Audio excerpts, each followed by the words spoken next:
Hello, and welcome to Think Tank.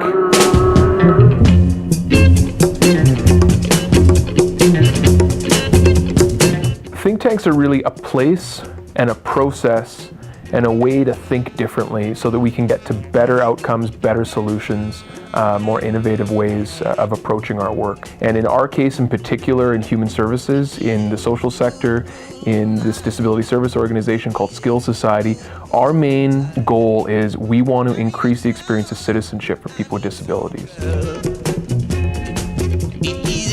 This whole crazy think tank process and think tank environment originated from my graduate studies a few years ago around learning about how do we foster relevant creativity in organizations.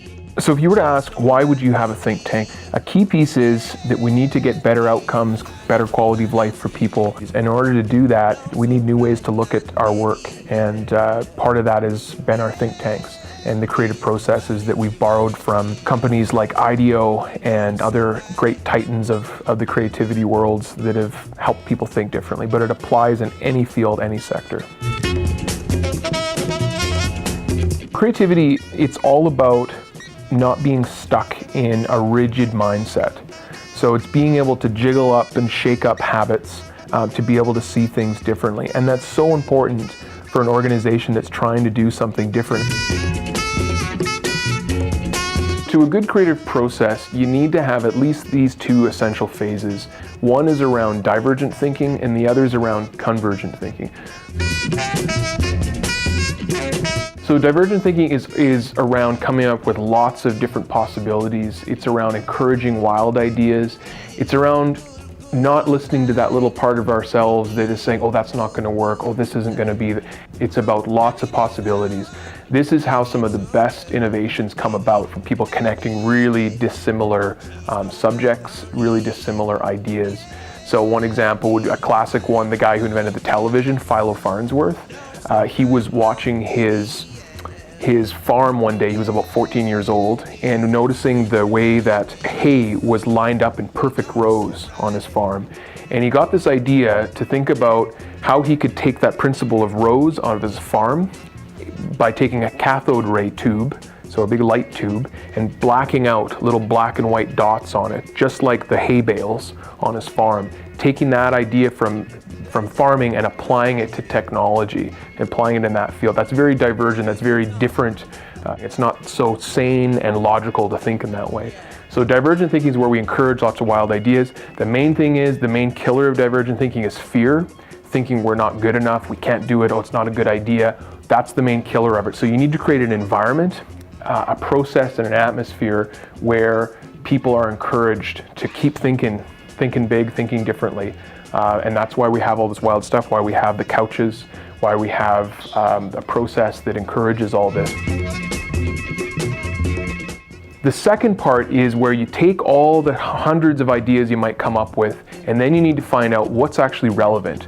What is a kind of outcome we want to this challenge? In our case, it's about the aim of supporting citizenship of people with disabilities and helping increase that. So what's going to be relevant to that?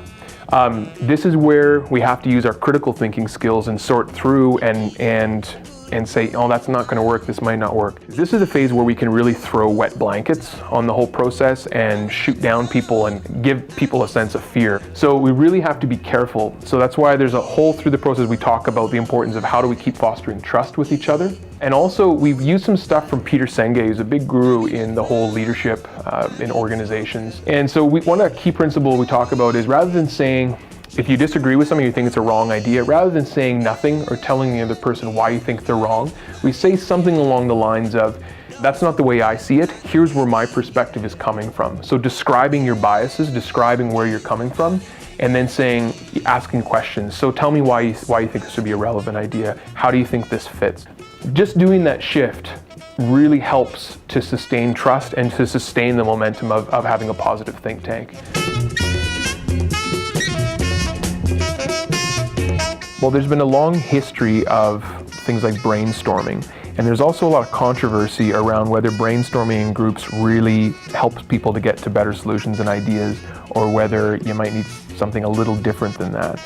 In terms of the process of think tanks, we were really quite purposeful in how how we were going to design and structure these think tank conversations.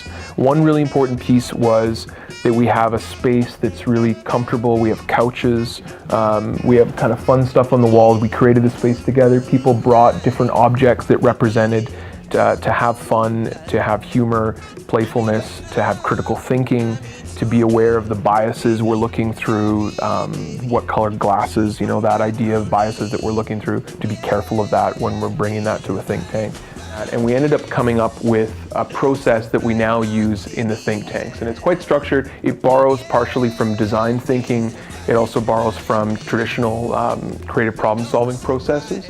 So what we've kind of learned over time that's helped, and we're still tweaking this process, so we're still learning and seeing what works, but one of the things we first do is a check-in, and the check-in really helps with kind of seeing where we're at, empathizing, getting us on kind of similar page of understanding. No, I'm good. I'm a bit tired, but that was fun playing guitar in our t-shirts.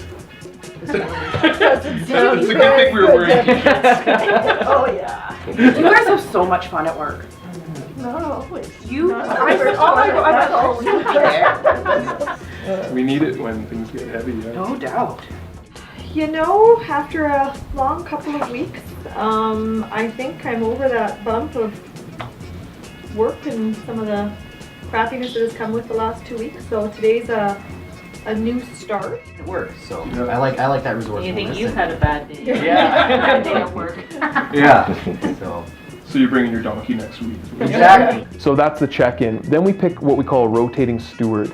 It's kind of like a facilitator, timekeeper, but we really like this word steward because it's more of an active participant rather than a cold facilitator, which can, if you have a kind of the cold facilitator role, it can make it more difficult for people to feel comfortable in it. And we rotate it so everyone gets to have that leadership role. Yeah, we'll give you the little duck quacker. Sure, I'll do that. And it just helps us because if somebody's talking too much, we empower you with the duck. Participant observer is somebody that kind of checks our process and says, how are we doing? What were the lulls? What worked? What didn't work? They recognize some of those things and they bring it up at the end of our think tank session. The next thing is we let loose with ideas, and this is where it gets fun and wacky. We encourage wild ideas. People start sharing stories. We start thinking about ideas. So, in our case, what are all the things that a person we support likes? What are all their interests? We start exploring that. Like acting, and then cooking, and like fashion show, design the dresses stuff. And then thinking about how might we connect that in a way that's meaningful for them, that it would be interesting to them in the community to have, an outcome around a life of full participation and citizenship. One part that's often missed and gives brainstorming a bad rap is that you lack the part at the end where you say, okay, now what, so what? What is the conversion phase? What are relevant ideas, and how do we define, what's going to be a relevant idea to act on? So there we go through it, and first and foremost, it has to relate that this is something that an individual wants. So we have to check in with the person. Do you want to explore a new, drum group or a new zombie book club because you're into zombie movies and zombie books, or motorcycle club, or whatever it may be?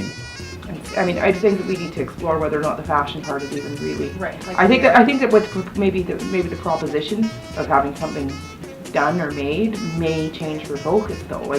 After we've gone through divergence, convergence, where we've come back together, then the team would agree and say, okay, this seems like the most relevant 3 action items to go on. The person has said yes, they want to explore. So who could help with what of all these tons of ideas to explore? I'll check with Nate and Stu and Yvonne on the filmmaking.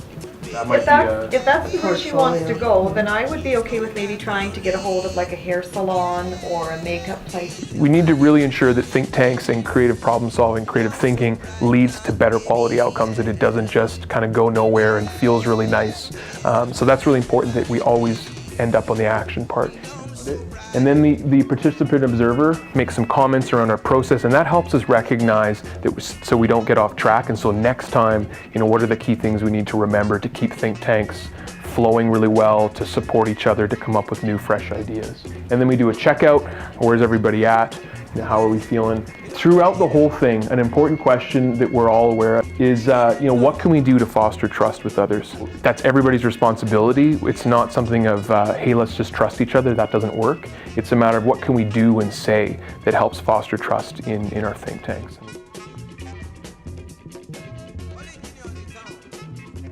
Well, you have to block off the time. We've gotten too much into a culture of go, go, go.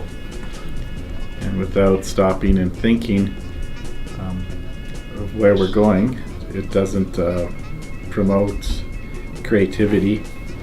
You don't get the chance to get new ideas. I think part of the piece is coming together with an open mind and bringing your experiences to the table and being open enough and aware enough not to shoot any ideas down, because that particular idea may not fit what you're looking for, but it's always a small piece of the puzzle that you can build on.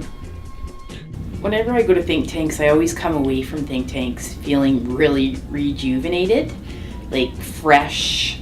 We feel so comfortable with one another, and a lot of very good ideas have generated through think tank just by talking to one another. I feel that the only way you're going to learn is from each other, and coming together and sharing all these great ideas have been invaluable. Getting broken in there. Is that it? Not bad. We got lots of room. So this is the real think tank. Actually, you'll notice it's a padded room. Stop the elevator. See, we can afford to eat more donuts so we can fit us all in. It would suck to get stuck in here. Hard to break it through the ceiling and stuff there. That makes for a good video.